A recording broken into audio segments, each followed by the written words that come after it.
atas 100 derajat menimbulkan 3 racun. Bensin, formalin, acrolein. Acrolein itu bahan cat tembok. Bayangkan kalau itu dikonsumsi setiap hari, ya lama-lama sel tubuhnya ini jadi tertutup. Nah, begitu sel tubuh tertutup, yang terjadi ini tadi, teman-teman. Ya, insulin nggak bisa masuk, gula darah nggak bisa, glukosa nggak bisa masuk, ya udah numpuk di dalam darah. Nah, begitu udah nggak bisa masuk, nah, ini udah kasih obat macam-macam gitu loh. Ya, nah akhirnya ya nggak ketemu solusinya. Lama-lama jadi semakin ketergantungan gitu loh. Ya, nah itu oke ya. Jadi bisa dipahami ya teman-teman ya sampai di sini. Ini konsep dasarnya ya. Tuh, perkara nanti teman-teman mau memperdalam ke tempat lain, boleh, monggo. Biar nanti semakin kaya ya wawasannya gitu. Sehingga pada saat nanti ketemu dengan konsumen, konsumennya itu percaya dengan teman-teman. Ya, itu artinya sugestinya masuk gitu loh, ya. Jadi kenapa? Karena teman-teman juga paham. Nah, itu ya, semalam saya sampaikan. Salah satu kunci rezeki itu, yang pertama, buang perisai. Yang kedua, perbesar wadah. Ya, wadah rezekinya itu diperbesar. Yang tadinya cuma gelas berubah jadi ember, ember jadi kolam, kolam jadi danau. Nah, maksud saya itu seperti itu gitu ya. Artinya kalau wadahnya makin besar, rezekinya juga akan semakin besar. Salah satunya belajar malam hari ini adalah untuk memperbesar wadah kita, teman-teman. Ya, oke ya. DM tipe 1, nih udah saya sampaikan tadi ya. Ini bergantung pada insulin. DM tipe 2 tidak bergantung pada insulin. Nah, tipe 1 gejalanya berat badan ini kurus, gejalanya muncul tiba-tiba, produksi insulin tidak ada, maka memerlukan suntik insulin ya, itu. Yang kedua, biasanya ini gemuk, muncul pelan-pelan, ya, terus insulinnya ini jelas ini bukan hanya tidak cukup, tapi nggak bisa masuk ke dalam sel tubuh gitu loh. Ya, dan ini bisa dikontrol dengan indah juga. Kalau konsep kita dengan memperbaiki pankreasnya ya teman-teman. Nah, ini gejalanya teman-teman. Jadi semua penyakit itu dari jantung, stroke, ya, kanker, itu semua itu ada gejala-gejalanya teman-teman. Cuman kadang kita ini belum paham gitu ya. Jadi belum paham gimana cara mengurangi atau melarutkan lemak jenuh. Oke Pak, siap ya. Nanti saya sampaikan ya. Nih, oke, saya masuk ke gejala klasik dulu ya. Gejala klasik dari diabetes ya. Ini pertama poliuria. Nah, banyak kencing. Ya, banyak kencing. Jadi makanya hati-hati teman-teman. Kalau misalnya malam, itu kencingnya lebih dari 7 kali. Ya, kencing terus gitu ya. Nah, biasanya kalau udah mulai sering kencing seperti itu kan akhirnya tidurnya itu kan tidak berkualitas. Ya, jadi tidurnya tidak berkualitas. Nah, begitu tidur tidak berkualitas, itu rasanya tubuh ini capek. Begitu capek, tensi itu biasanya jadi tinggi. Ya, kalau tensinya tinggi, akhirnya harus butuh obat hipertensi. Ya, tadinya udah minum obat diabetes. Oh, ini karena tensinya udah tinggi, oh ini kasihnya obat lagi gitu ya. Nah, itu ya. Ada poliuria, polidipsi, polifagia ya. Begitu banyak kencing, akhirnya banyak minum. Ya, karena otomatis. Nah, ini kalau tadi glukosa yang tidak bisa terserap ke dalam sel tubuh, nah di dalam tubuh kita ini kan ada cairan juga, ada air.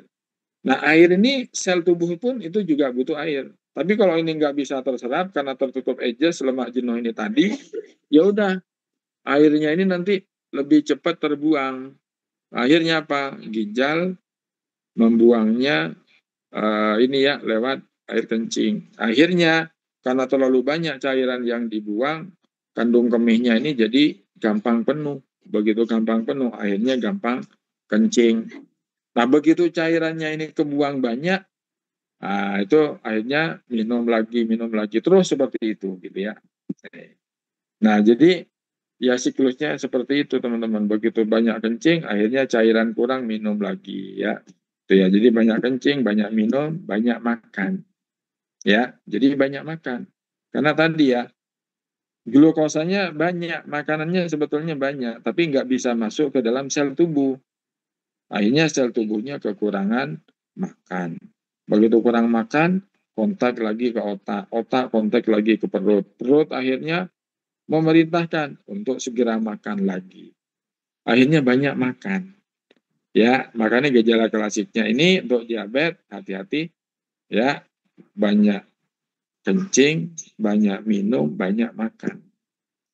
Nah, berat badan akhirnya jadi menurun. Nah, gini, begitu sel tubuh kita ini nggak dapat makan, ya kalau dalam jangka panjang terus-menerus seperti itu, nggak dapat makan, teman-teman, maka yang terjadi, ya, sel tubuh kita ini akan ini apa ya, mengkonsumsi makanan ini, cadangan lemak di dalam tubuh kita.